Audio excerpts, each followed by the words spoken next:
SMK, ruang kelas. Oh. Ini ruang kelas SMK Islamic Center. Artinya semua ini Iya, adalah ini semua bangunan semuanya. Ini bangunan di sini, luar kemudian ke arah biasa. sana. Semua ini bangunan. Dan kemudian yang tidak kena, yang tanah tidak berpindah hanya ini, setengah hektar. Jadi kalau mau lihat secara geografisnya ini cukup strategis karena ini pusat kota Sigi. Di sebelah gunung ini kantor bupati. Oh iya, yang tadi kita Ya, lewati. kantor bupati. Dan ini kena kecamatan Sigi Kota. Oh. Jadi ini masih kota. Oh ini masih kota Iya, ya Pak? kecamatan Sigi Kota. Assalamualaikum warahmatullahi wabarakatuh. Pemirsa, kembali berjumpa bersama saya Lunggi Giarinsah. Hari ini dalam program Lebih Dekat. Dalam edisi kali ini, pemirsa, saya akan memperkenalkan Anda dengan salah satu narasumber yang tidak kalah spesial dengan episode-episode lainnya. Episode 1 ini kita akan mengenal lebih dekat kepada seseorang yang memulai karirnya dari seorang guru dan dosen. Bahkan hingga saat ini beliau terus mentransfer ilmunya kepada para muridnya.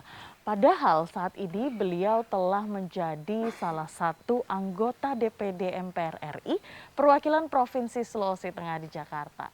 Bagaimana keseharian beliau dan bagaimana sebenarnya perjalanan karir beliau. Hari ini kita akan berkenalan lebih dekat bersama dengan Buya Dr. Muhammad J. Wartabone, Esos SHMHI. Dalam program Lebih Dekat, tetap bersama saya.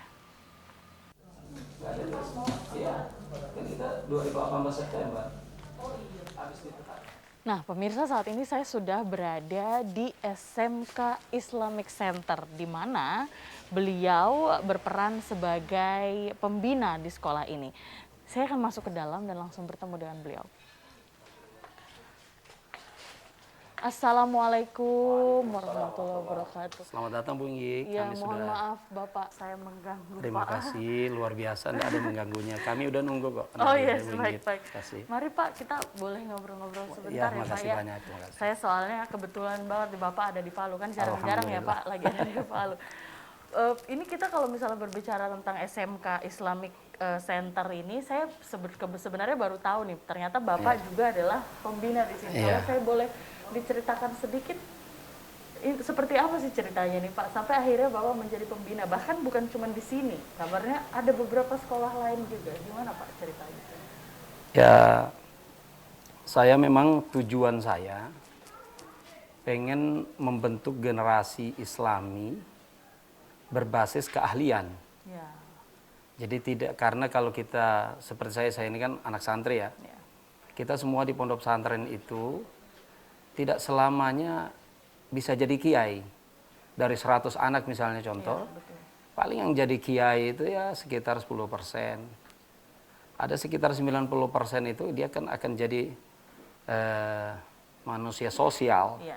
Nah, kalau kita tidak persiapkan skillnya, yang kita khawatirkan itu jangan sampai seperti kata Nabi, kanal fagru ayyakuna kufran. Kadang-kadang kemiskinan itu membuat orang jadi kafir. Sehingga obsesi inilah membuat saya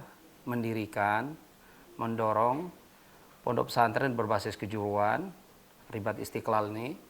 Kemudian SMK Islamic Center, jadi anak-anaknya bisa ngaji, minimal bisa bahasa Arab, tapi mereka skill bisa otomotif, bisa komputer, sehingga peluang pasar itu mereka dapat.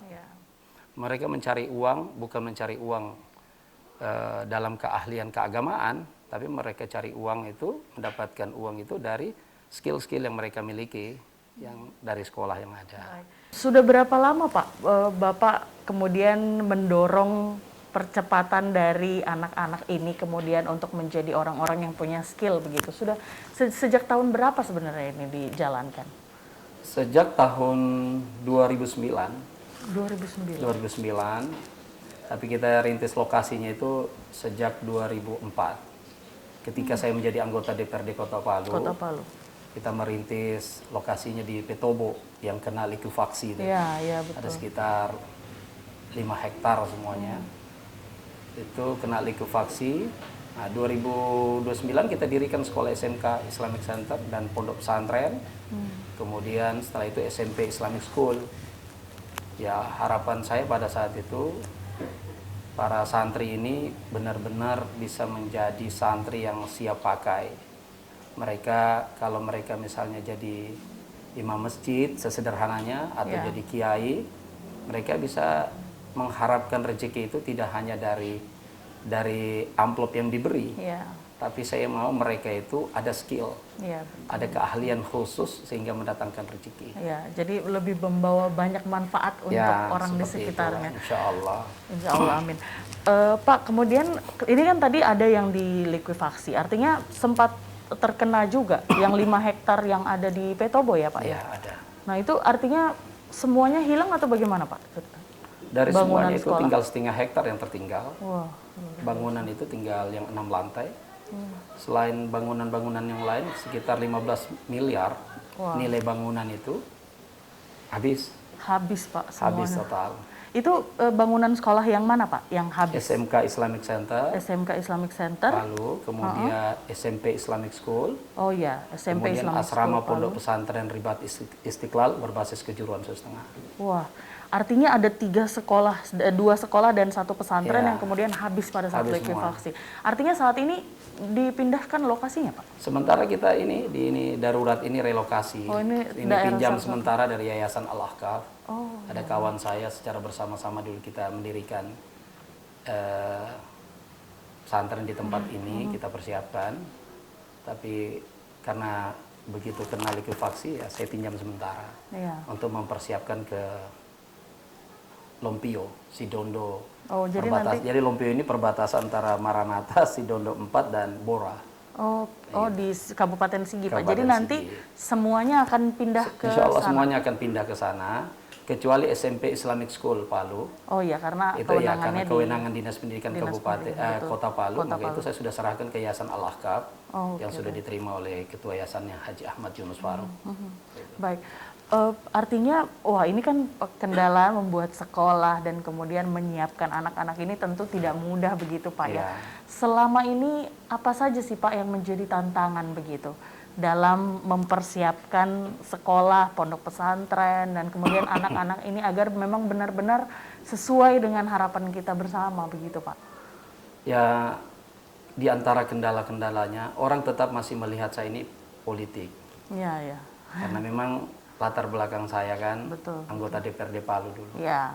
Tetapi saya memiliki sejarah panjang. Kenapa saya harus menjadi anggota DPRD? Jadi ketika saya sekolah 92 di Pondok Pesantren Darut Tauhid Malang, Jawa Timur, kemudian saya pada saat itu mau dikirim kuliah ke Kairo, Ya. tetapi begitu sampai di Jakarta, saya kena musibah, sakit, sehingga diperiksa oleh kedutaan bahwa saya tidak layak. Tidak layak, ini berbahaya untuk kondisi tubuh pada saat itu. Sehingga saya kembali lagi ke pondok pesantren. Kemudian saya tahun 97-98 saya mau berangkat lagi ke Madinah, ke King Abdul Aziz Madinah. Begitu tiba di Jakarta, moneter. Wah. Moneter. Akhirnya 98. menurut Presiden Habibie pada saat itu tidak boleh ada orang berangkat. Ya. Iya, betul. Di situ saya putus asa gitu. Ambisi untuk sekolah ke luar negeri itu cukup tinggi. Betul, betul. Sehingga pada saat itu saya diperintahkan oleh guru saya, Syekh Abdullah bin Awad Abdun, pimpinan Pondok Pesantren Darut Tauhid Malang, Jawa Timur. Beliau sampaikan kepada saya, Muhammad, istikhara. Sholat istikhara. Jadi saya dianjurkan 7 malam. Baru 4 malam saya bermimpi. Saya bermimpi 2 cahaya turun dari langit, ditangkap oleh ayah saya, kemudian diberikan kepada saya. Singkat cerita, saya ceritakan hal itu kepada guru saya, Syekh Abdullah bin Awad Abdun. Beliau menyampaikan, berarti rezekimu dan cita-citamu itu ada di tanah kelahiran ayahmu. Nah, ayah saya ini, dia bilang pulang aja. Ayah saya ini lahir di Petobo, Wah. di Palu gitu kan, berarti lahir di Palu. Lahir di Palu. Berarti rezeki saya di Palu. Ada di Palu. Karena ambisi mau sekolah ke luar negeri itu pengennya dulu sambil sekolah sambil mau kerja. Iya. Supaya bisa dapat uang mau bangun sekolah dan pesantren. Jadi Ya, artinya mimpi untuk memiliki pesantren ini sudah ada sejak dulu. sejak dulu. Wah, luar biasa. Begitu petunjuk itu ada, saya balik tanya ayah saya. Akhirnya kesimpulan saya tinggallah di Anoa sini, di Masjid Darussalam, Ya. Jami Darussalam Masomba. Saya tinggal di situ. Akhirnya saya terpilih menjadi ketua remaja masjid di situ. Baik. Kemudian saya mengajar di yayasan Om Ajimin Penulele, paman saya, di MTSIS Al-Jufri Tatura, mengajar di situ sambil tertanam dalam diri saya ingin menjadi anggota DPRD, karena kalau dengan menjadi anggota DPRD itu saya bisa punya kelebihan untuk membangun cita-cita saya. Nah, itu dia artinya jawaban dari kenapa seorang pemuka agama kemudian terjun ke dunia politik praktis adalah sebenarnya impiannya tetap untuk membuka sekolah sebenarnya. Betul, Pak. ya. Wah, luar biasa. Oke, kita nanti akan berbicara tentang pribadi terkait dengan Bapak, akan kita bahas nanti. Tapi ini ada yang menarik nih Pak. Sebenarnya saya adalah salah satu murid mengaji Bapak di Jami Darussalam. Subhanallah. Luar biasa ya. Saya sudah nggak, luar biasa. demi Allah, ya mungkin saya sudah bukan nggak kenal, tapi ya udah lupa nama. Iya, karena kan pasti banyak ya Pak. Waktu itu saya masih SMP dan saya dimasukkan ibu saya ke Jami Darussalam. Jadi saya masih ingat sekali Bapak ini adalah ustadz saya bersama dengan Ustadz Nurdin waktu itu, Ustadz Adam dan lain-lain. Ya, jadi nah itu pemirsa luar biasa ya. Memang kita bisa dipertemukan. Ini jodoh saya akhirnya ketemu dengan Bapak Ustadz saya lagi setelah bertahun-tahun dengan akhirnya saya bisa ngobrol-ngobrol lebih banyak. Hari ini kita masih akan ngobrol-ngobrol lebih banyak pemirsa dengan Bapak Buya Dr. Muhammad J. Wartabone SSHMHI dan bagaimana beliau terus mencapai impiannya untuk membuka sekolah walaupun harus melalui jalan yaitu melalui politik praktis. Nanti kita akan bertanya lebih jauh lagi seperti apa. Hari ini saya juga akan diajak untuk berjalan-jalan ke pondok pesantren ya Pak? Kita ke lokasi awal. Oh ya. Sekolah yang kita rintis di Petobo. Yang jadi kita akan ke Petobo dulu. Nanti setelah itu baru kita ke Lompio.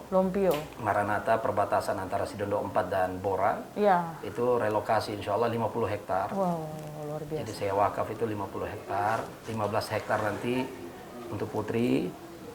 15 hektar untuk putra. 5 hektar itu saya berniat untuk wakafkan untuk Masjid Islamic Center. Masjid Islamic Center ini nanti berbasis majelis. Jadi anak-anak masyarakat pada umumnya belajar di situ. Itu cita-cita besar. Mudah-mudahan Allah kabulkan di usia kita. Semoga terus dilancarkan perjalanan ini. Nah pemirsa, masih dalam program lebih dekat, nanti kita akan mengenal lebih dekat lagi seperti apa seorang Bapak Buya Dr. Muhammad J. Wartabone SHMHI. Tetap bersama saya dalam program lebih dekat.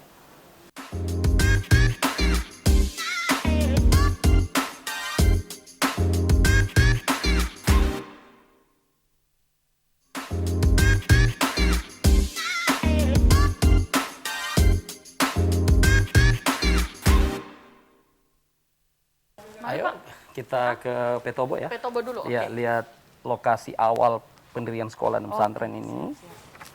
Yang kena likuifaksi. Yang 5 hektar itu Pak ya? Ya, 5 hektar. 5 hektar itu sudah ada markas majelis taklim. Artinya sudah berjalan Pak? Sudah alhamdulillah, sudah jalan. Dulu ambisi saya di Petobo itu, seluruh majelis taklim di wilayah Palu Sigi Donggala itu, tempat belajarnya di situ. Ibu-ibu ini. Supaya dapat informasi keagamaan kan? Iya betul. Nah, tapi karena semua sudah hancur ya kita mau mulai baru lagi. Iya. Gitu. Ya. Gitu. Tapi saya yakin bahwa Allah itu akan memberikan mana yang terbaik ya. Kan Allah lebih tahu di mana yang pas mana gitu. Yang terbaik gitu ya, Pak ya. Saya kira begitu. Kita ikut mobil yang mana Pak? Yang ini? Boleh sana. Mobil yang.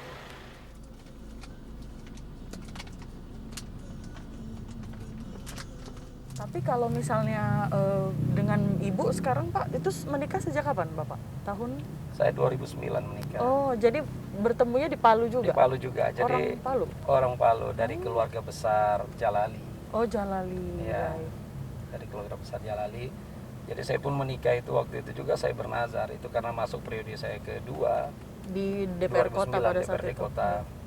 Pada saat itu saya banyak tekanan politik, akhirnya saya berniat bernazar, ya Allah kalau memang saya tidak rezeki lagi di politik tahun 2009, pada saat itu saya mau pergi ke Surabaya, Hmm. mau sekolah notaris. Oh begitu. Nah, Baik. karena saya berpikir kalau jadi notaris tetap bisa punya uang dan bisa bangun sekolah, Iya, bangun baik. pesantren. Jadi tetap tujuannya Ya, kan tujuan itu, pesantren Pak pesantren ya, dan luar sekolah. biasa. Tapi kalau saya terpilih, saya menikah. Ya alhamdulillah saya terpilih. Akhirnya saya memutuskan menikah. untuk menikah. Ketemunya di Palu Pak, gimana ceritanya Pak pada Ya saat itu? ketemunya di Palu. Hmm, Jadi ketemunya di Palu, saya nggak pacaran. ya, Saya kenal karena malu juga ya mau pacaran, Iya, orang betul. udah kenal. iya. Saya bertamu 3 kali aja ke rumahnya. Luar Kemudian biasa. keempat saya bilang saya nggak mau lagi datang kalau nggak ada kepastian. Iya. Begitu. Karena pada saat itu juga Bapak sudah jadi Ya anggota DPR, kemudian juga udah tokoh agama. udah keliling-keliling ke Majelis Sudah Taklim kan keliling, ceramah-ceramahnya. betul, betul. Dari sebelum jadi anggota DPRD kan saya sudah keliling-keliling Iya, betul, ceramah ke sudah Majelis Taklim. Jadi malu juga gitu Iya. ya. Gitu. Terus kemudian akhirnya di tahun 2009 ya Pak menikah? 09. 2009. Anak ada berapa Pak? Alhamdulillah anak saya 4 orang. 4. Bernama Syekh Madika Wartabone. Yang pertama. Pertama Laki-laki ya, Pak? Ya laki-laki. Oh. Yang kedua Andi Ajwa Wartabone. Hmm. Yang ketiga Sultan Mahir Muhammad. Yang keempat Andi Balfir Al-Fatani. Oke, ada 4 ya Pak. Ada Ya? 4. Umurnya berapa semua Pak anak-anak? Kalau yang laki-laki paling tua sekarang 11 tahun. Sudah Oh. kelas 6 SD di Smart School Jakarta. Oke, baik. Gitu. Semuanya ada di Jakarta atau Semua ada Jakarta semua sekarang. Semua Istri di sama anak-anak semua di Jakarta. Semua di Jakarta. Itu dalam rangka saya untuk mengobati pandangan dan penglihatan mereka dari peristiwa likuifaksi. Iya, betul. Dan juga tugasnya anggota DPD ini kan keliling-keliling Indonesia pengawasan terhadap pelaksanaan undang-undang. Maka lebih ringan kita bertemu keluarga itu di Jakarta gitu ya. pusat Karena ibu memang kota. base Bapak Iya. juga di Jakarta Ya, begitu saat seperti itu. itu. Ya pada saat itu itu kan peristiwa hari Jumat ya. Betul, hari Jumat. Hari Jumat.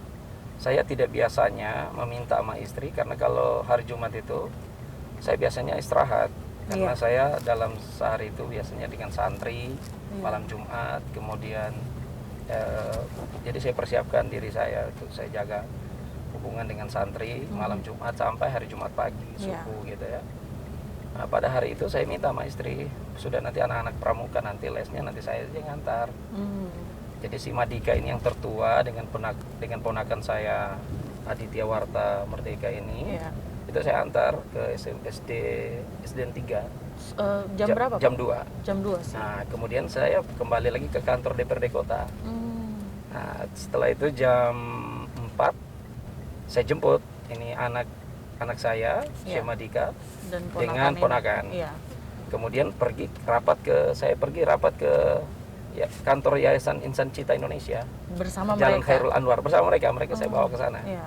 Nah, saya beritahu istri saya pada saat itu sudah ya nanti kita ketemu Isya.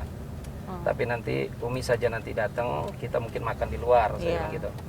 Atau saya jemput gitu. Begitulah komitmennya. Artinya ibu dan anak-anak yang Ya. 3 ada di rumah. Ada di rumah. Di rumah itu ibu Uminya, ibunya Maher, kemudian Balfir dan Andi Ajwa. Iya. Dengan anak tinggal 1 Iya. nama Elan. Mhm. Tapi akhirnya kenyataannya sampai maghrib tiba-tiba kejadian Iya, lah, betul. kejadian. Kesulitan lah saya. Saya berpikir pada saat itu di Petobo itu aman-aman saja. Aman-aman saja, betul. Karena jauh dari laut ya. Itu jam 9 masuk telepon istri saya. Padahal itu sudah nggak bisa. Sudah nggak bisa. Sudah nggak boleh masuk telepon istri saya. Dia sampaikan, dia bilang Buya saya selamat Buya bersama Maher, Balfir. Tapi Andi Ajwa dia pergi dengan Elan, dengan anak yang tinggal. Oh gitu, saya sudah agak tenang. Saya pikir Andi Ajwa ini juga dipegang oleh kakaknya kan, Iya. kakak anak. Ya seperti Orang itulah yang bisa suasananya. dipercaya Iya. begitu. Begitu, karena saya coba cari terus menerus tidak bisa dapat pada malam itu sampai akhirnya saya tidur istirahat itu jam 3 subuh Itu di Biro Maru. di pada Biro saat Maru. itu? Saya jam 3 subuh di Desa Lolus itu. Tapi belum ketemu dengan ibu dan ya, belum anak-anak. ketemu pada saat itu ibu dan anak. Jam 3 subuh saya istirahat dulu. Saya pikir nanti saya lanjutkan setelah sholat subuh. Iya. Itu saya sudah tinggal baju di badan, sudah nggak pakai alat kaki lagi karena Iya. sudah tenggelam semua kan, Betul, kena betul. becek pada saat Lumpur itu. dan Lumpur lain-lain gitu. ya. Akhirnya alhamdulillah begitu subuh saya keliling. Sudah akhirnya saya ketemu sudah para korban-korban yang ada yang selamat, Iya. ada yang korban yang sudah nggak bisa selamat. Astaga. Tapi saya dalam hati saya kan istri saya telepon saya jam 9. Tapi dia berada di mana gitu Iya. ya. berada di mana, cari. Alhamdulillah nanti jam 12 Jam 12 siang. 12 siang Besoknya, Pak? besoknya ya, hari Sabtu itu baru ketemu sama istri dan anak saya. Pada saat itu beliau keluar dari rumah, si Ajwa dengan Elan ini udah terpisah. Dia lebih dulu. Uminya, ibunya mau kejar si Ajwa, tapi ternyata tanah di depan itu sudah terbelah. Sudah terbelah. Akhirnya tidak bisa. Uminya diam di satu tempat. Dia peluk anaknya 3 sambil membaca doa la ilaha illa anta subhanaka inni kuntu minaz zalimin dan zikir-zikir yang lain yang biasa dibaca. Tiba-tiba tanah itu jadi bukit mendorong dia ke atas bumbungan rumahnya orang. Akhirnya dia bisa selamat di situ. Nah, subhanallah, begitulah biasa ya. Saya sampai merinding, Pak Ustadz. Ya alhamdulillah, di hari besoknya baru saya bisa ketemu, tapi sudah diselamatkan di pengungsian gitu, pengungsian. Puskesmas Petobo gitu. Artinya memang hak yang terpisah, kemudian anak yang ya, ketiga ya, Pak? Andi Ajwa, yang kedua.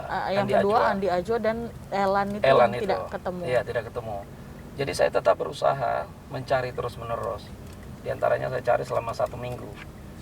Satu minggu saya cari ke bandara, kemana, Ngata Baru dan sebagainya. Tidak ketemu juga ini Elan dan Ajwa. Nah, persis di hari ke-7, saya pergi lihat rumah saya ini yang sudah kena likuifaksi ini. Yang di Petobo. Akhirnya saya mau kembali, mau beritahu istri saya, sudahlah kita pasrah, ini anak-anak pasti sudah Allah ambil gitu. Karena tidak mungkin orang selamat dalam kondisi Petobo itu sudah jadi sawah, sawah yang sedang dibajak gitu. Betul. Tidak mungkin selamat. Tiba-tiba baru mau cerita begitu, datang adik saya bercerita. Adik saya dia bilang Buya, ada 8 ibu-ibu menyaksikan di hari ketiga ada bapak-bapak agak pendek berdialek Bugis. Dia datang tergesa-gesa, dia bilang, di mana Pak Muhammad Wartabuni? Ada anaknya dengan saya, Ajwa, nangis terus nih. Begitu ceritanya. Nah, akhirnya saya tidak jadi mengeluarkan ucapan itu. Kemudian datang lagi berita, Elan sudah ditemukan. Nah, kita bergegas ke sana. Siapa tahu Ajwa ada di sana. Iya, di Palu, Pak. Di Loru juga, di Birumaru di sini perbatasan. Baik. Ada Elan di sana, dia bilang, "Selamat Elan." Saya senang. Karena saya pikir Ajwa pasti ada di situ. Pergi, ternyata Ajwa tidak ada. Dan Elan selamat. Elan selamat. Dan dia tidak sempat pegang adiknya. Nah, saya tidak bisa salahkan itu anak, tidak bisa, kan namanya anak-anak kan masih SMP begitu kan, belum dewasa dalam berpikir. Betul. Dia juga mau harus menyelamatkan dirinya. Akhirnya saya di situ terduduk, diam. Saya bilang, di mana ini anak? Tapi kita mau bilang meninggal, tapi ada 8 ibu-ibu. Saya pergi temui di Ngata Baru. Dia bilang, Pak Wartabuni, anaknya Bapak Wartabuni itu tidak meninggal. Ada bapak-bapak datang. Dia agak pendek, tapi dia berdialek Bugis. Nah, dia sampaikan seperti itu. Jadi akhirnya saya berpikir, berarti ini anak ada dan saya harus cari. Saya carilah ke Makassar, kemudian saya cari ke Belawa, ke Sidrap, kemudian terakhir Balikpapan. Akhirnya tidak ketemu.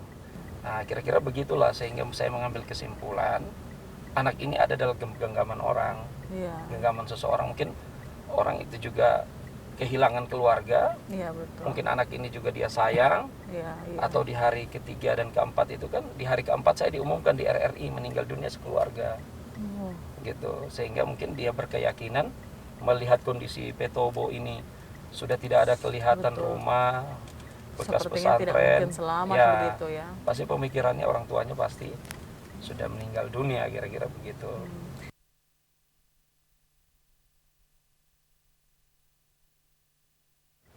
Jadi dulu semua ini adalah bangunan sekolah? Bangunan sekolah. Nyambung sama ini, Pak? Nyambung sama ini. Semua ini keliling. Di tengah sini rumah orang tua saya. Di tengah, rumah saya paling belakang, soalnya jauh dari sini. Semua harta habis. Bahkan saya baru tarik uang dari bank, simpan di rumah. Betul-betul nol. Baju di badan. Jadi kita di tenda itu, pernah sekitar 2 hari kita nggak makan. Kita hanya nggak makan nasi gitu. Hanya anak-anak dimasakkan bubur, Kemudian kami orang tua makan pisang, ubi, itu aja. Nah, tinggal ini yang tersisa dari gedung yang ada. Ya. Kita coba lihat ya. Iya, boleh. Kita turun nanti, kita coba lihat ke sana. Ya, ini lokasi. Jadi lokasi ini sekitar 5 hektar semua. Jadi khusus untuk pesantren SMK dan SMP itu 3,5 hektar. Iya. Sisanya itu markas majelis taklim. Oh. Kemudian ada juga rumah saya setengah hektar. Seperti itu kondisinya. Tinggal ini yang tersisa dari bangunan. Jadi ini SMK, ruang kelas. oh. Ini ruang kelas SMK Islamic Center. Artinya semua ini Iya, adalah ini semua bangunan semuanya. Ini bangunan di sini, kemudian ke arah sana. Semua ini bangunan. Dan kemudian yang tidak kena, yang tanah tidak berpindah hanya ini, setengah hektar. yang tidak berpindah. Tidak berpindah. Artinya yang lain ini berpindah semua ini, Pak? Yang ini depan kita ini nggak berpindah. Setengah hektar ini. Dari pohon kelapa itu batasnya. Oh. Dari kelapa itu ke sini itu tidak berpindah. Yang lain itu sudah berpindah. Sudah berpindah, betul. Termasuk ibu kandung saya tadi 1 kilo. Artinya dari sini. Dari sini dia pindah ke sana. 1 kilo dalam keadaan itu mukjizat. Luar biasa. Itu hadiah dari Allah. Betul. Sehingga ibu saya masih sempat dia nikmati saya di DPD RI. Jadi walaupun memang kita kehilangan Najwa begitu, tapi sebenarnya juga ibu, anak-anak yang lain juga dan ibu dari Bapak juga sebenarnya diselamatkan juga, Pak ya. Itu hadiah Allah beri. Betul, hadiah. Kalau menurut logika kan ibu tidak mungkin lagi. Iya. Apalagi dengan rumah dalam kerupuk, kayak kerupuk begitu nggak mungkin lagi. Dan memang rumahnya pada saat itu hancur. Hancur. Pak. Itu tinggal sejengkal. Wajah kepala ibu saya itu kena kayu, bumbungan. Tinggal sejengkal. Tapi subhanallah, beliau itu tidak terbangun. Jadi dia tidur aja di situ. Nanti dia subuh, ada orang-orang di sekeliling itu sibuk, dia bersuara, Muhammad, tolong saya Muhammad. Nah, Muhammad, akhirnya itulah asbab sehingga dia ditolong. Jadi dahulunya ini kelapa tidak ada. Kelapa ini dari atas sana. Ini lokasi perumahan, pesantren semua. Ya, itu termasuk lokasi masjid itu. Masjid berdampingan dengan rumah ayah. Luar biasa. Itu bisa dibilang kehilangan yang luar biasa ya, Pak? Ya, subhanallah. Jadi semua yang sudah dibangun bertahun-tahun. Ya, itu tinggal kebesaran kita, keyakinan kita sama Allah. Betul. Bagaimana Pak sebenarnya? Bagaimana kemudian Bapak bisa melalui itu? Karena ini kan ini cobaan yang luar biasa, Pak, kalau menurut saya. Jadi dulu saya waktu di Pondok Pesantren Darut Tauhid Malang, saya setiap hari Jumat selama 4 tahun pergi belajar sama Sayyid Habib Muhammad bin Abdul Qadir Al-Habsyi. Ada di halaman 36.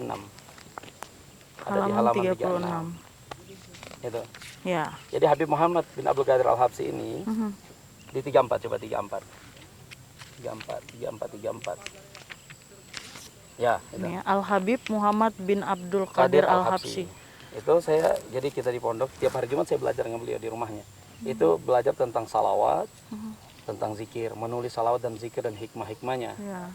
Beliau sudah memberikan indikator pada saya, dia bilang, Muhammad, kamu bisa sukses ada 3 hal. Pertama, jangan makan haram.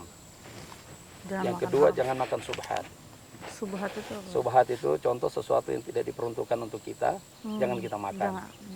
Contoh misalnya kalau kita jatah kue 1 dos, jangan ngambil 2 dos. Nah, kelapa yang jatuh bukan milik kita, jangan diambil. Kalau toh ambil, minta. Ya, betul. Yang terakhir dia bilang, ikhlaslah berbuat karena Allah. Terus dia sampaikan kepada saya, nanti Muhammad, beliau ini kasyaf, seorang waliullah.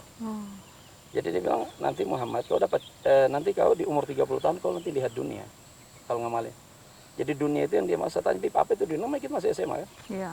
Oh, orang punya mobil, kau punya mobil, orang punya harta, bahkan jabatan. Dia bilang. Ternyata itu umur saya jadi anggota DPRD Kota Palu. 30 tahun? 30 tahun, termuda pada saat itu. Kemudian di umur 40 ke 45, dia bilang dapat cobaan. Jadi ternyata cobaan itu ini salah satunya. Jadi memang Bapak juga sudah dipersiapkan. Dipersiapkan semua. Ya sebenarnya kita nggak hebat. Yang hebat itu Allah memasukkan perasaan itu ke dalam diri kita. Ya. Terus dia bilang nanti setelah kalau yang 40-45 itu cobaan, itu nanti umur 45 tahun kau jadi tokoh nasional. Nah, apabila kau jadi tokoh nasional, dia bilang, sampaikanlah kepada rakyat, kepada majelis-majelis taklimmu hikmah tentang salawat. Ya, makanya lahirlah buku ini. Lahirlah buku ini, Ya, membumikan salawat sholawat. di Sulawesi Tengah sebagai serambi haramain. Jadi di dalam buku ini bercerita tentang apa, Pak? Tentang salawat, hikmah-hikmah salawat, ada juga biografi saya, Yang ada Bapak tentang guru-guru saya. pelajari dari guru-guru. Ya, begitulah ceritanya. Memang Sampai agak akhirnya, unik sih. Betul. Namanya anak pesantren kan bukan anak pesantren kalau tidak berdasarkan istikharah. Iya, Gitu. betul. Dan memang selama ini bahkan perjalanan karir Bapak di dunia politik juga semuanya Semua dengan istikharah. berdasarkan Iya. istikharah, luar biasa. Jadi dari peristiwa likuifaksi ini kan jalan ini. Ini jalan ini 30 meter. Ini jalan memang besar saya persiapkan. Karena dulu saya sudah rencana sana markas majelis taklim. Jadi nanti kejadian kena likuifaksi ini baru ibu saya cerita. Ketika kami memulai pembangunan pondok pesantren di tempat ini, kemudian juga kita memulai bangun SMK, bangun masjid, bangun SMP. Di awal permulaan 2009 itu ibu kandung saya mimpi. Dia mimpi, datang kata orang tua di tempat ini, dia bilang, dia sebut nama ibu saya. Ya. Dia bilang, Haji Alise, nanti ini saya ambil semua, tidak ada yang saya sisahkan. Wah, luar biasa. Mimpinya umi saya itu dia cerita sama ayah saya. Ayah saya bilang jangan beritahu Muhammad. Karena kalau Muhammad tahu, pasti dia nggak mau bangun di sini. Iya. Sedangkan ini dia bilang taman kelahiran saya. Jadi Bapak baru tahu ketika Nanti terjadi likuifaksi ini. terjadi likuifaksi. Ya, seperti itu. Luar biasa. Kalau seandainya dia beritahu sebelumnya, pasti saya nggak bangun di sini. Pasti tidak bangun di Jangan. sana, betul. Karena ayah saya berpikir, jangan kita buat anak kita ini putus asa. Iya, Dengan betul. niatnya yang begitu tulus, niatnya menggebu-gebu, lalu kita sampaikan begitu, nanti dia pasti nggak mau dia. Betul. Gitu. Ya, pemirsa, masih dalam program Lebih Dekat bersama Buya Dr. Muhammad J. Wartabone SOS SHMHI. Kita masih akan ngobrol-ngobrol dengan beliau terkait dengan perjalanan karir beliau dan juga bagaimana beliau kemudian bangkit lagi dari rasa kesedihan akibat tahun 2018 di mana likuifaksi menghabiskan seluruh bangunan yang bertahun-tahun telah beliau bangun untuk tujuan beliau membuka sekolah. Bagaimana nanti tetap bersama saya di program Lebih Dekat.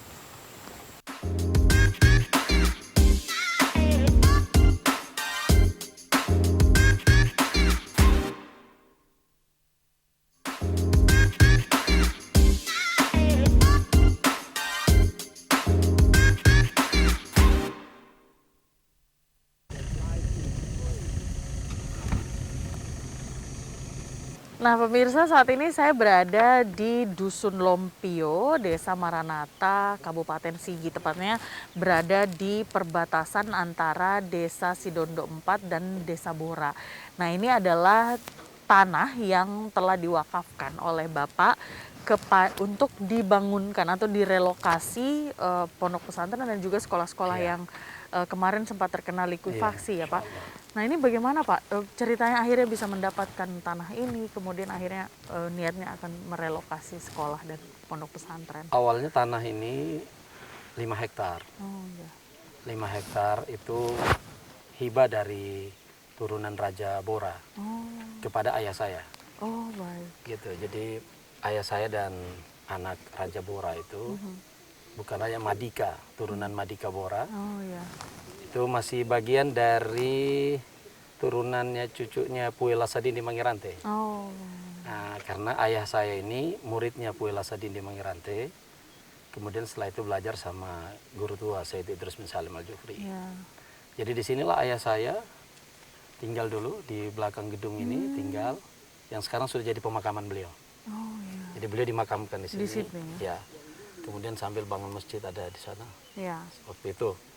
Kemudian ayah saya menyampaikan kepada saya, ketika menjadi anggota DPR 2004, beliau sampaikan, supaya kamu bebaskan ini nak. Jadi bebaskan, supaya nanti suatu saat tidak punya masalah. Ya. Alhamdulillah kita bebaskan, jadi tadi yang dihibah itu kepada turunannya dan masih hidup pada saat itu, kita selesaikan semua secara administrasi. yang juga memang bukan harga, hanya harus dibuktikan dengan pembayaran Iya. dan surat-surat bahwa kita beli. Betul. Tetapi ayah saya dan saya pada saat itu sudah berkomitmen bahwa nanti ini kita wakaf, 50 hektar ini kita wakaf untuk pondok pesantren, SMP, SMK, dan bahkan cita-cita beliau itu sebenarnya ada perguruan tinggi. Gitu. Luar biasa. Jadi memang saat ini itu bangunan-bangunan yang Ini sudah bangunan yang baru sejak relokasi. Ini jadi ada bantuan dari Islam Relief, ya. ada 3 kelas, kemudian dari Kanwil Agama, provinsi dan pusat, kemudian ada yang saya bangun sendiri rumah pengasuh. Ya. Saya bangun Jadi- rumah pengasuh. Tapi ini belum cukup karena kita belum bisa relokasi karena untuk putra yang belum ada. Oh, Ini jadi baru sementara putri. Karena kalau putra dan putri ini berdekatan kita berbahaya. Iya. Sudah berjalan, Pak? Sudah direlokasi maksudnya? Sementara itu yang di Anoa, Ya. di Anoa itu transitnya. Oh, jadi Transitnya. sementara masih di situ Iya, dulu, transit dulu nanti di Anoa. setelah semuanya Semua sudah rampung. selesai ini, ya mudah-mudahan kita langsung pindah ke sini. Sebenarnya kita sudah mau pindah di tahun ini, tapi karena bangunan belum cukup Ya, bangunan belum untuk cukup. kepentingan putra, Ya, maka saya kira kita tunda dulu. Ditambah lagi memang suasana COVID, iya betul. seperti itu. Sampai saat ini ada berapa santri, Pak? Santri kita ada 375 orang, tetapi semua ada kembali ke rumahnya. Oh, Yang tadi itu kita hanya beberapa orang saja, yang ada yang dekat-dekat, yang lainnya kembali semua, dan kita juga via Zoom. ya, Ya, karena tinggal memang begitu sedang aja cara pandemi ya. mengontrol mereka gitu. Betul. Ya, ini kan kita kan harus belajar bahwa hidup ini kan hanya pengabdian. Ya, Gajah mati meninggalkan gading, manusia mati meninggalkan nama. Kalau kita juga mati kan hanya membawa berapa kali berapa, mungkin kapan. betul. Tapi kalau kita memberikan seperti ini, saya kira ini akan menjadi amal jariah dan kebaikan untuk semua orang. Iya, insya Allah ya. Seperti itu. Baik, artinya memang ini pembangunannya memang belum rampung. Direncanakan akan ada pembangunan selanjutnya? Akan tahun ada. ini?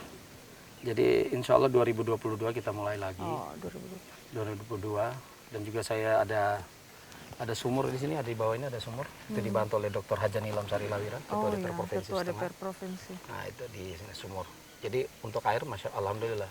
Kan kalau menurut logika kita di kaki gunung ini nggak ada air. Iya, betul Pak. Iya kan? Jadi di tempat air itulah tadinya kita ngebornya di bawah, nggak dapat airnya. Tidak 3 kali nggak dapat. Terus saya teringat ibu saya mimpi jatuh bulan di situ. Oh, Jadi jatuh bulan, maka saya coba di sini, Bismillah gitu. Alhamdulillah. alhamdulillah dapat. Keluar airnya. Luar biasa. Nanti kita sebentar kalau sampai di kantor sana kita coba. Airnya hangat. Gitu. Baik, baik. Jadi artinya sampai saat ini ini belum ditempati ya Pak ya? Belum, kita belum tempati. Tapi sebagian ruangan kelas sudah hampir cukup. Sudah baik. Komputer sudah cukup. Kemudian bangku-bangku sudah ada semua. Sudah. Hanya memang kita butuh, ya kalau sekitar ada 6 kelas lagi ruangan. Rencana saya bangun di bagian ujung sana biar laki-laki putra dan putri Agak ini jauh, biar ya. terpisah. Ya, Karena kalau dia berdekatan susah kontrolnya. ya betul. Ya kan, ini kucing dan ikan yang bahaya nih. Ya, Jadi harus Jadi harus kita betul-betul dipisahkan. terpisah gitu. Kan namanya pesantren juga begitu. betul, betul. Makanya konsep jangka panjangnya kita di sini insya Allah, jangka panjangnya itu nanti putra itu sendiri sekolahnya, putri juga sendiri. Gitu, untuk jangka panjangnya. Jangka panjangnya. Jadi betul-betul dia terpisah gitu. Gitu, insya Allah. Terpisah lokasi juga Bisa rencana. lokasi, karena ini kan 1000 meter ke sana. Ini 50 hektar. 50 hektar. Sampai ke sana Pak? Iya, 30 hektar saya rencana untuk pondok pesantren putra dan putri. 5 hektar itu saya wakaf untuk Masjid Islamic Center, untuk publik. Baik. Ya, Artinya- mudah-mudahan dapat jalannya. insya Allah. Mudah-mudahan ya, Amin. mudah-mudahan dilancarkan Pak ya, Amin, insya amin. Allah. Akses ke sini juga menjadi halangan ya, sepertinya Pak. Tadi kita maksudnya melewati jalan yang cukup. Iya. Rencananya apakah aksesnya juga nanti akan diperbaiki atau ada alternatif jalan ke sini Pak yang lebih baik begitu Ya, jalan? kalau kita lihat posisi ini ada jalan lingkar ini. Di pinggir gunung ini sampai ke Pakuli, Ya. ini ada jalan lingkar. Jadi ada tanah kita ini 6 hektar diambil oleh jalan. Diambil oleh jalan karena 30 meter kali 2000. Ya. Sebenarnya tidak apa-apa, yang penting untuk kepentingan. Jadi kalau mau lihat secara geografisnya ini cukup strategis, karena ini pusat kota Sigi. Di sebelah gunung ini kantor bupati. Oh iya, yang tadi kita Ya, lewati. kantor bupati. Dan ini kena Kecamatan Sigi Kota. Oh, Jadi ini masih kota. Oh, ini masih kota Iya, ya, Pak? Kecamatan Sigi Kota. Oh, Jadi posisi ini kota strategis sebenarnya, hanya memang jalan ini ada 2 titik dari bawah itu. Ya. Kalau itu dibuka, diperlebar, saya kira akan lebih cantik sekali iya, tempat betul, ini. betul. Ya, pemirsa, saat ini saya akan mengajak Anda untuk berjalan-jalan melihat gedung bangunan yang sudah dibuat oleh Bapak yang kemudian nanti akan menjadi lokasi dari pondok pesantren dan sekolah Islamic Center. Boleh kita ke sana? Oke, mari. Hati-hati ya. Ya. Ini harus jalannya pelan-pelan.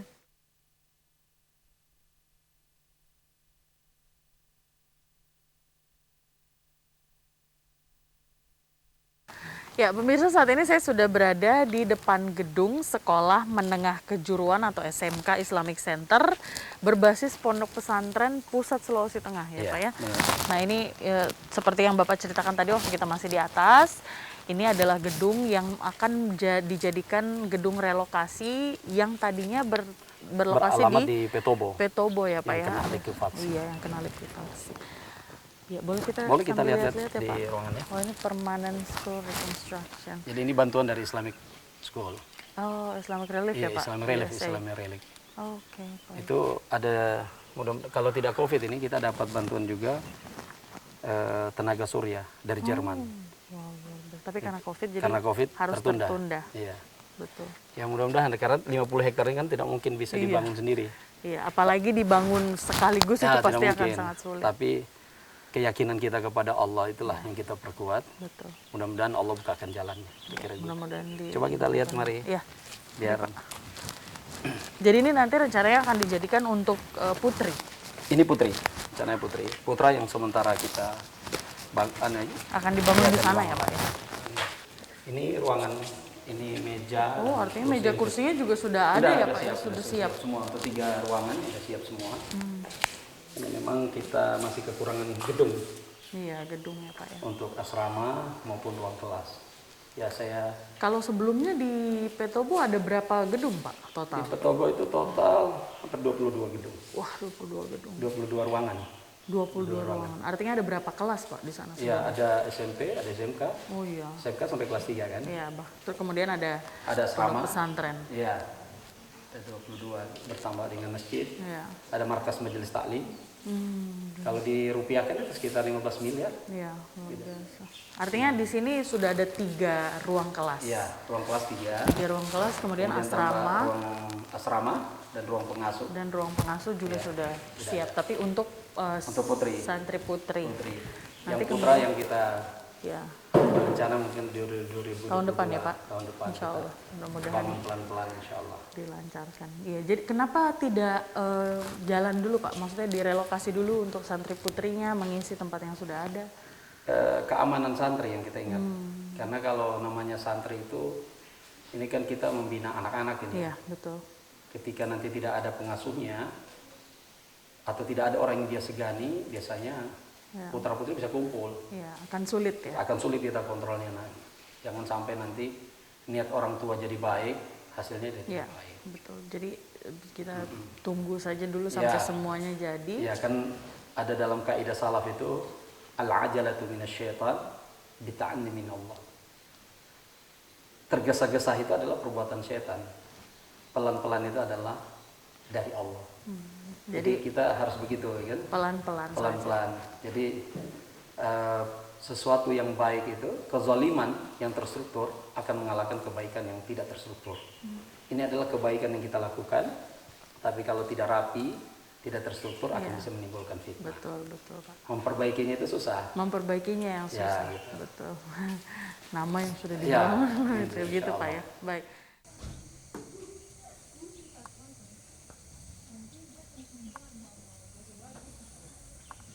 Ya, pemirsa, saat ini saya masih berada bersama dengan Bapak Buya Dr. Muhammad J. Wartabone, Esos SH MHI, dan kita masih akan ngobrol-ngobrol. Kalau tadi kita sudah melihat gedung-gedung yang nantinya akan menjadi lokasi atau relokasi dari pondok pesantren dan SMK Islamic Center yang tadinya memang sudah jadi korban likuifaksi. di Petobo. Nah, kita masih akan ngobrol-ngobrol lagi dengan beliau. Saya kebetulan sambil pegang buku Bapak nih Pak. Ini kan buku ini kita mungkin boleh ceritakan sedikit terkait dengan membumikan sholawat di Sulawesi Tengah, Serambi Haramain ini Pak. Ini kan agak menarik nih judulnya. Santri mengabdi menuju Sulawesi Tengah, Serambi Haramain. Itu harapannya apa sih Pak di situ tuh sampai akhirnya Bapak membuat judul seperti ini? Ya, saya berharap bahwa Sulawesi Tengah ini kan memiliki keistimewaan tersendiri. Di antara keistimewaan profesi lain, di antaranya adalah kita pernah datang seorang ulama yang bernama Imam Sya'ban tahun 705 Masehi di Banggai Kepulauan. Nah, jadi kalau mau melihat hal itu berarti kita termasuk Islam tertua di Nusantara. Sehingga wajarlah kalau disebut kita Serambi Haramain, Serambi Mekah dan Madinah. Kemudian kemajemukan kita, jadi kita di sini di Sulawesi Tengah ada mayoritas Muslim, kemudian ada agama yang lain, tapi hidup berdampingan cukup bagus. Seperti kehidupan di Madinah. Di kehidupan di Madinah itu semua agama itu berdampingan dengan bagus, saling menghormati dan sebagainya. Nah, saya berharap Sulawesi Tengah ini, siapapun pemerintahannya ke depan, harus mendorong hal itu menjadi Serambi Haramain, Serambi Mekah dan Madinah. Mekah dan Madinah artinya tidak ada hal yang membuat kegaduhan. Jadi kita berharap Sulawesi Tengah seperti itu. Harapannya seperti itu. Ya. Kemudian untuk membumikan sholawat ini Pak, seperti apa? Saya kan sebagai Ketua Umum Pengurus Besar Persaudaraan Indonesia Berzikir, seluruh Indonesia. Berzikir, betul. Tentu saya hanya mampu di mana yang bisa saya jangkau. Maka karena saya ini dulu anak santri, pernah mondok di Pondok Pesantren di Malang, Jawa Timur, dan saya juga pernah belajar dengan seorang ulama yang fotonya ini ya. Jadi beliau sudah mewasiatkan kepada saya supaya ketika nanti kamu nak jadi tokoh nasional, maka sebarkanlah salawat yang pernah kamu dapat dari saya, terutama di wilayahmu. Di wilayahmu, karena wilayah kita ini kan berada di Palu Koro, garis Palu Koro, yang suatu saat kita tidak tahu kapan dia bergoyang, kapan dia mengakibatkan tsunami, likuifaksi atau gempa bumi. Tapi kalau kita berada di bumi Sulawesi Tengah ini, seperti keberadaan kita dengan Nabi Allah Ibrahim ketika dia dibakar, api tidak terasa panas, justru dingin. Maksudnya adalah kalau kita masyarakat di Sulawesi Tengah ini, apapun agama kita, kita membesarkan nama Allah di dalam diri kita di atas bumi Sulawesi Tengah ini, insya Allah Palu Koro itu akan menjadi rahmat bagi kita. Saya tempat mendengar bahwa tanah yang sempat kita lihat tadi, yang 50 hektar itu kabarnya ini sebenarnya cukup lama sih Pak, sekitar 30-an tahun yang lalu, sekitar tahun 1989 itu kabarnya ada konflik di sana hingga terjadi pertumpahan darah. Itu benar Pak? Memang, apa yang sebenarnya terjadi? Jadi kawasan itu dulu secara administratif itu tidak jelas dikuasai oleh desa yang mana, sehingga diperebutkanlah oleh beberapa desa. Jadi pada saat itu, penduduk perebutan desa, kawasan, sehingga sampai pertumpahan darah. Nah, pada saat itu almarhum Bapak Jaja Lama I, cucu dari Puela Sadini Mangirante, menunjuk ayah saya untuk menempati sekitar 5.000 isi, setengah hektar, diberi karena ayah saya ini cukup dekat dengan seluruh masyarakat yang ada di lingkungan itu. Tapi hubungan ayah Bapak dengan ayah saya dengan Jaja Lama I ini, itu hubungannya itu dari Puela Sadindi. Puela Sadindi Mangirante ini adalah guru pertama ayah saya. Guru pertama. Iya, guru pertama ayah saya. Puela Sadindi ini seorang tokoh yang lahir di Enu 1828. Kemudian wafat 1958. Iya, 1958. Ya, gitu. Jadi itu guru ayah saya pertama. Baik. Setelah ayah saya belajar dengan Puela Sadini Mangirante, beliau belajar dengan guru tua, Said Idrus bin Salim Al-Jufri. Betul. Kalau misalnya saya mau secara pribadi dari hati seorang Bapak Dr. Muhammad J. Wartabone SOCS HMHI, perjuangan ini memang mungkin masih panjang ke depan Pak ya, apalagi kalau kemarin Bapak sempat berpikir bahwa ini sepertinya saya sudah survive, sudah selesai semuanya di Petobo sudah berjalan, tapi ternyata harus ada bencana, likuifaksi, ujian lagi untuk Bapak begitu. Artinya perjalanan ini memang masih panjang begitu. Mimpi dari Bapak itu sebenarnya seperti apa Pak? Kalau bisa digambarkan maunya Bapak itu seperti apa Sulawesi Tengah ini secara pribadi?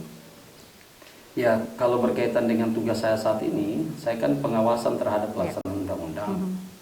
Jadi tugas saya ini saat ini memberikan saran kepada Bapak Gubernur, kepada DPRD, kepada kepala daerah, bupati, atau wali kota.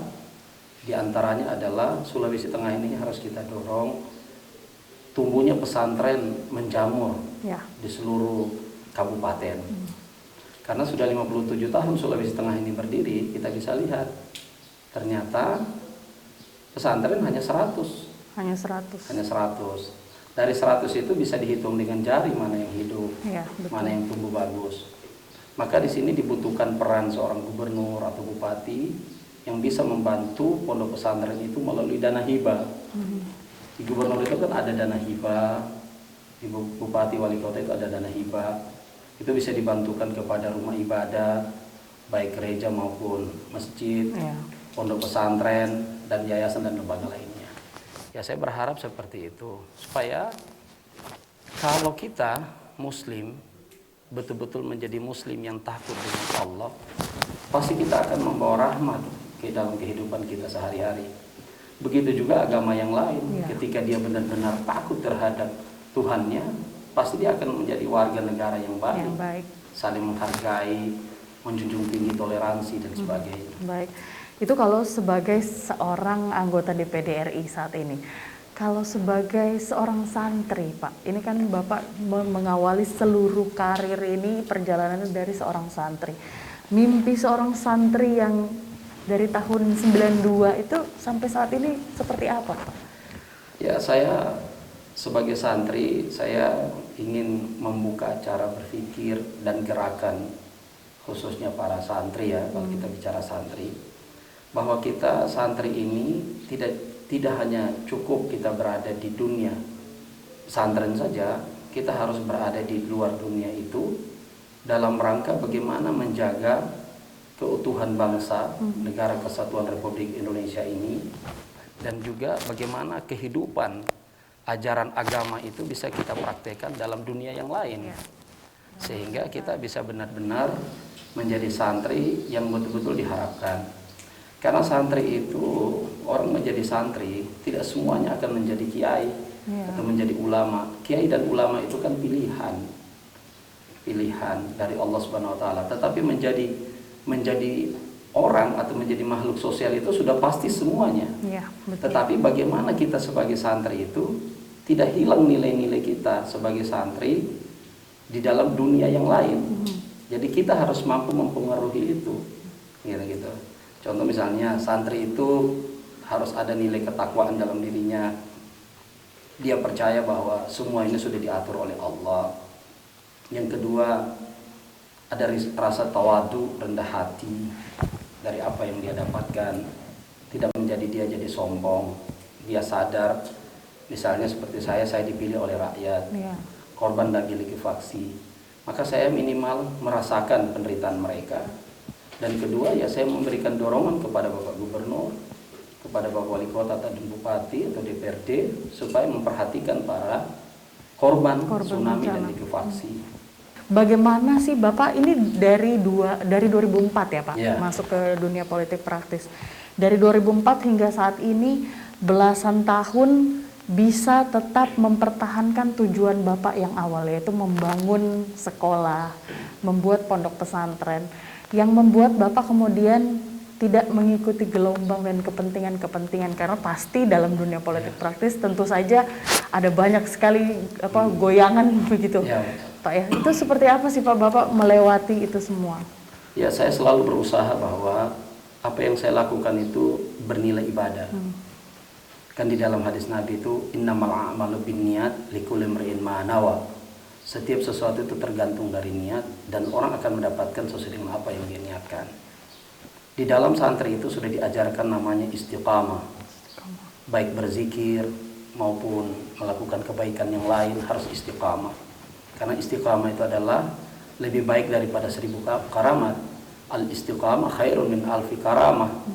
Nah, ketika kita berada di dunia politik, maka niat awal kita itu kita harus istiqamah. Tujuan kita ke politik itu untuk apa gitu?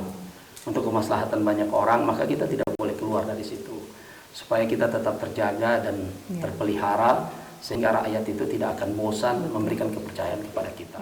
Baik Pak, mungkin yang terakhir ini pesan-pesan Bapak begitu kepada para santri mungkin atau kepada para pengasuh-pengasuh yang ada di pondok pesantren, bahkan secara umum kepada warga Sulawesi Tengah terkait dengan harapan-harapan Bapak ke depan. Silakan Pak. Ya. Pertama adalah sebagai anggota DPD RI, saya berharap pemerintahan di Sulawesi Tengah, baik gubernur maupun bupati maupun wali kota bisa mendorong pejuang merah putih diusulkan, dilakukan penelitian, kemudian diusulkan menjadi pahlawan nasional. Kemudian yang kedua, situs-situs sejarah, para ulama, kemudian hal-hal yang berkaitan dengan cagar budaya yang lain, saya kira itu perlu ditetapkan dan kemudian itu menjadi nilai bagi Sulawesi Tengah. Kemudian yang saya berharap juga untuk para santri, terus kita berada dimanapun kita, terus kita berjuang, terus menghidupkan eksistensi kita sebagai santri. Kalau kita berada di dunia politik, mari kita dorong bagaimana kehidupan rahmatan lil alamin, kehidupan yang berdampingan cukup damai. Kemudian kalau kita berada di pemerintahan, jadilah pemerintahan yang bersih, supaya kita jauh dari namanya korupsi, nepotisme. Dan kalau kita berada di dunia pengusaha, maka kita harus menjadi pengusaha yang tidak ada tipu daya di dalamnya. Kalau kita menjadi masyarakat biasa, jadilah kita lampu, penerang, supaya orang betul-betul melihat keberadaan santri itu sangat berarti di tengah-tengah masyarakat. Itu saja harapan saya. Maka kemudian akan semakin banyak pondok pesantren begitu berisi santri-santri insya di Sulawesi akan tumbuh di seluruh pelosok Sulawesi Tengah ini, sehingga Sulawesi Tengah ini nanti suatu saat wajar disebut Serambi Haramain, Serambi Mekah dan Madinah. Serambi Mekah. Saya kira itu saja harapan saya. Agar ada regenerasi begitu Pak ya. Baik, Bapak, saya ingin mengucapkan terima kasih. Sebanyak-banyaknya saya sudah diajak berjalan-jalan, melihat kondisi baik dari Petobo maupun akhirnya sampai di sini di Desa Lompio, Dusun Lompio ya Pak ya. Desa Maranata. Terima kasih banyak Pak. Semoga tentu apa yang Bapak harapkan ini akan diberikan kemudahan, kelancaran sampai akhirnya semuanya bisa berjalan dengan baik. Terima kasih banyak Pak. Ya pemirsa, itulah tadi perjalanan saya bersama dengan Bapak Dr. Muhammad J. Wartabone SOS SHMHI. Tentu semoga dengan perjalanan saya hari ini bukan cuma saya yang merasa lebih dekat dengan Bapak, tapi Anda yang saat ini sudah menyaksikan juga akan lebih mengenal lebih dekat dan tentu bisa mengambil hal-hal yang baik yang selama ini diperjuangkan oleh Bapak Dr. Muhammad J. Wartabone dalam perjuangannya untuk membangun pendidikan yang lebih baik, bukan hanya untuk para santri-santrinya saja, tetapi secara umum bagi warga Sulawesi Tengah.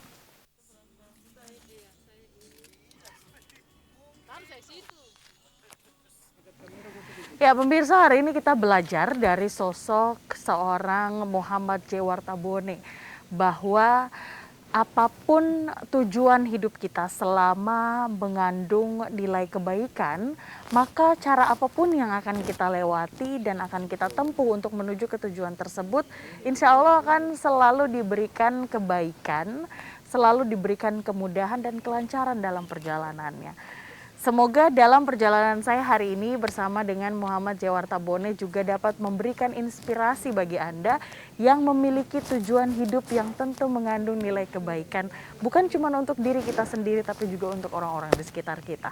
Terima kasih pemirsa untuk Anda yang sudah menyaksikan program Lebih Dekat kali ini. Sampai berjumpa di episode lainnya. Saya Lunggi Giarinsa, sampai jumpa.